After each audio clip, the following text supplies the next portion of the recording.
So there's these core principles, and we've been teaching these for 20 years in by referral only, and the first principle is the principle of service.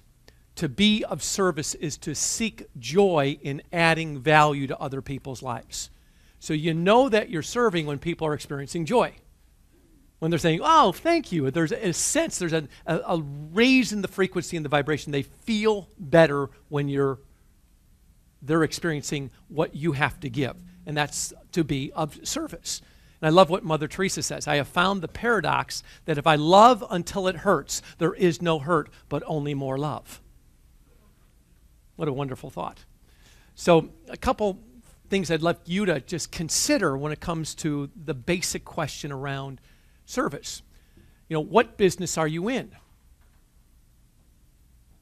When you really look at what business are you in? So I had to ask myself that question. Do I teach marketing, or do I show people who are real estate agents how to live like a super servant? Because somebody who's living like a super servant will market differently than a person who lives like a superstar. Superstar is a prevailing mindset. Be the number one agent in the office, be consumed with where you're going, versus super servant being completely focused on others, loving till it hurts, helping unconditionally. There's a subtle difference between fame and flame. I love that thought. And they both kill you when you inhale them.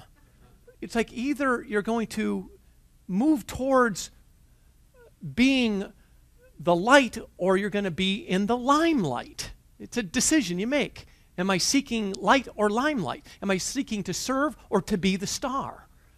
And it's a mindset that if you can get in alignment with that, it's going to make the 5, 6, and 7 that much more dynamic, that much more fun, because you're there to help them access what's important to them.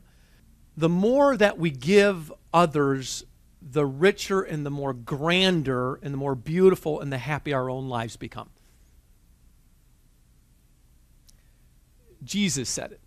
He said that the greatest among you shall be servants. I love that biblically. There he is, washing the feet of the disciples. Now, if you know that during biblical times, feet got pretty dirty. Those guys were mussing around in sandals, and they got pretty cruddy, and there he is with his knees on the ground and his hands in the bowl and washing the feet of the disciples. And I thought about that in regards to his mission, and would you agree he built a pretty good business?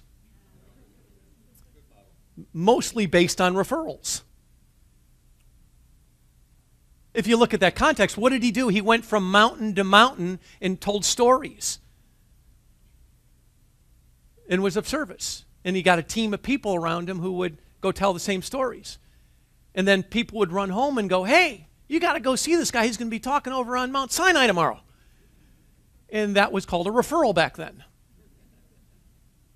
Think about that as a model for a business, as a super servant. Then you think of the distinction between politicians today and statesmen of the old days. Abraham Lincoln was a statesman. A statesman who's somebody who puts the state first. A servant put others first.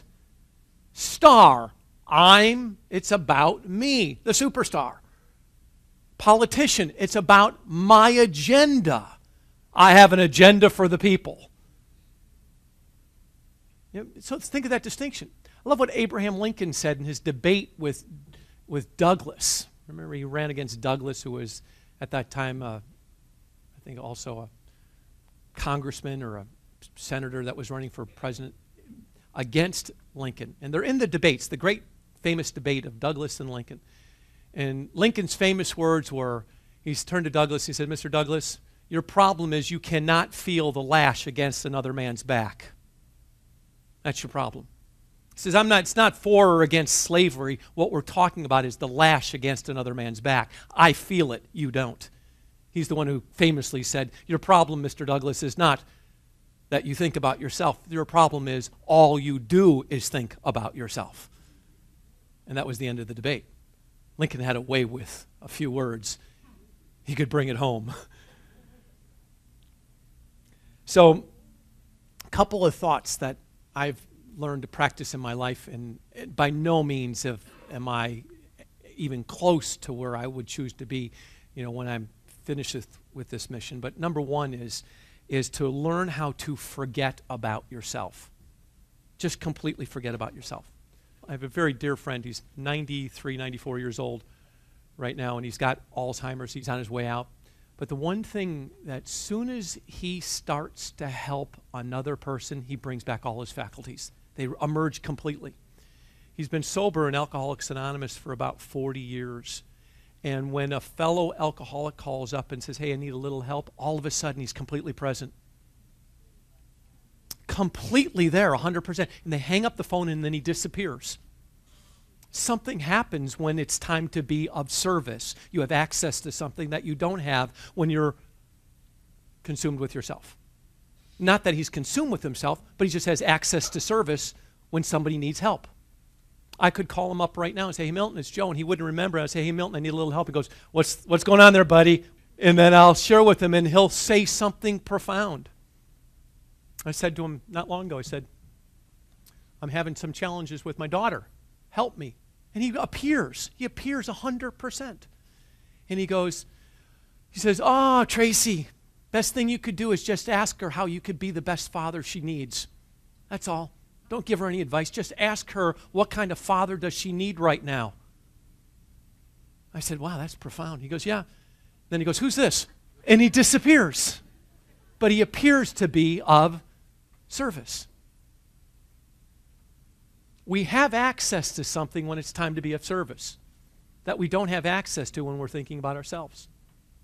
Another thought, and it comes out of the 5, 6, and 7, is that mankind does not care about you until they know that you care about them. In my experiences, and see if it matches up with yours, you don't care about me until you know that I care about you.